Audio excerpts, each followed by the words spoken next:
کہ کچھ لوگ اسی امت میں نبی صلی اللہ علیہ وسلم کی گستاخی سے درجہ بلند کرنے کے لیے یہ کہہ دیے ہیں کہ نبی صلی اللہ علیہ وسلم نور سے ہی پیدا ہوئے، اس طرح فرشتے تھے، اور یہ آپ کی مقام الوہیت کی تعریف ہو سکتی ہے۔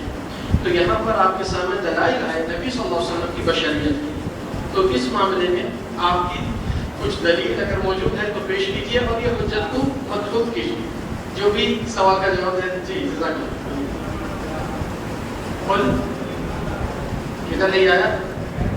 کہہ دیجیے کہ میں بشر ہوں، مگر اس آیت کو لوگ پلٹا کر آپ کو یہ کہیں گے کہ اللہ کے نبی صلی اللہ علیہ وسلم کو کہا کہلوایا گیا، اور کہہ دیجیے یہ تاکید کی توڑ دیتے اس کو، ما انا بشر، میں بشر نہیں ہوں۔ تو جواب آپ کا درست ہے، آئیے شیخ آپ انعام کے حقدار ہیں، مگر اس دلیل کے ساتھ اور کوئی دلیل آپ دے سکتے ہیں؟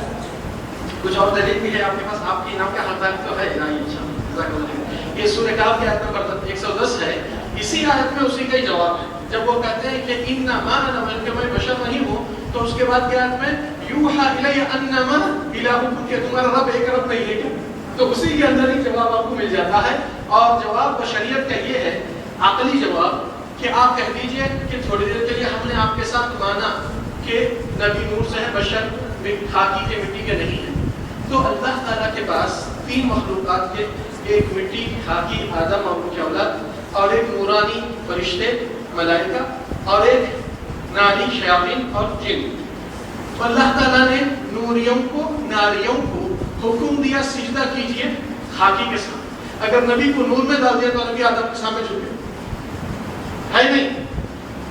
بات بشریت سے اور رسوا ہو جاتے ہیں نوریت میں ڈالنے سے، اور نبی صلی اللہ علیہ وسلم کی کوئی ایسی بات نہیں، بلکہ نبی صلی اللہ علیہ وسلم کئی احادیث میں انما انا بشر۔ اور آپ کی بشریت کے بارے میں تو ابھی آپ کے سامنے دلائل بھی آئے ماشاءاللہ، اور وہ دلائل کو مثبت کرنا ضروری ہے، مگر یہ عقلی دلیل ہے جو عام لوگ اکثر استعمال کرتے ہیں کہ نبی نور سے ہے تو نور آگے کیوں جھکا ہے آدم کے مٹی کے سامنے؟ تو اگر بشریت میں نبی کیا مقام بلند ہوتا ہے اور نوریت میں تو تھوڑا کم ہو جاتا ہے، یہ ایک جواب ہے۔ دوسرا سوال آ رہا ہے، یہ اکثر میں کا قرآن ترجمے کے ساتھ اللہ تعالیٰ علم اور کرائے۔ ابھی آپ کے سامنے شیخ نے ایک آیت کی تفسیر کی کہ اللہ کے نبی صلی اللہ علیہ وسلم سے کہلوایا گیا ان اتبع الا ما یوحى الی، کہ میں اللہ تعالیٰ جو وحی کے ذریعے سے مجھے حکم دیتے ہیں میں اسی کی اتباع کرتا ہوں۔ تو اسلام کے دشمنان مستشرقین ایک شبہت کو لائے، یہ شبہت میں یہ کہتے ہیں کہ اللہ کے نبی کہتے ہیں کہ میں تو جو وحی کا حکم مجھے آتا ہے میں اس کی اتباع کرتا ہوں۔ قرآن مجید میں پہلی آیت کیا نازل ہوئی تھی؟ اقرأ، پڑھیے۔ نبی صلی اللہ علیہ وسلم مرے تک ان پڑھ نبی تھی، تو اللہ کا حکم عمل میں نہیں لائے، تو نبی کہاں سے اتباع کیا اللہ کے حکم کو؟ یہ شبہت آتی ہے۔ تو ہم چاہ رہے ہیں یہ شبہت کا علم آپ لوگ کو رہے، اس کا جواب بھی کس کو دینے کا موقع ہے؟ جی۔ تو نبی صلی اللہ علیہ وسلم مرے دم تک نبی امی سے خطاب تھا، ان پڑھ، پڑھنے والے لکھنے والے نہیں تھے۔ جی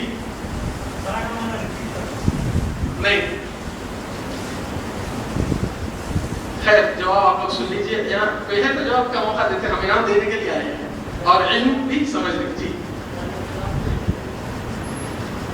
نہیں، تو یہ شبہت کا اللہ کا حکم پہلا آیا نبی صلی اللہ علیہ وسلم کہ آپ پڑھیے، تو نبی صلی اللہ علیہ وسلم مرے تک انتقال ہوئے تک وہ نبی امی ان پڑھ نبی تھے۔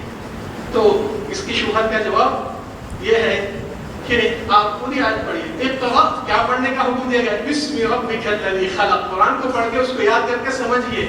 تو نبی صلی اللہ علیہ وسلم ہر سال قرآن مدارسہ کرتے تھے جبریل کے ساتھ رمضان میں، وہی چیز پڑھنے کا تھا، پڑھ لیے، اس کو حفظ بھی کیے، انتقال ہوا سسرال، وہ 2 مرتبہ مدارسہ کر کے پورا حکم نے اپنایا۔ اللہ تعالیٰ دنیا کا پڑھائی کا نہیں، یہ دین اور آخرت جس میں ساری دنیا اور آخرت کی خزانے کی علم کی روشنی موجود ہے، اور اللہ کے نبی نے پورے حکم کو مکمل کیا۔ چلو ایک سوال اور ایڈ کر دیں گے تاکہ انعام کو دینے کے لیے کیا چیزیں ہیں جو مومن کے لیے قیامت کے روز شفاعت دے سکتی ہے، دلیل کے ساتھ چاہیے۔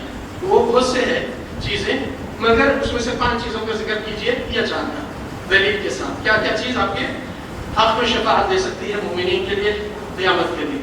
پورے بولنا ہے، ایک بول کے خاموش بیٹھنا نہیں۔ جی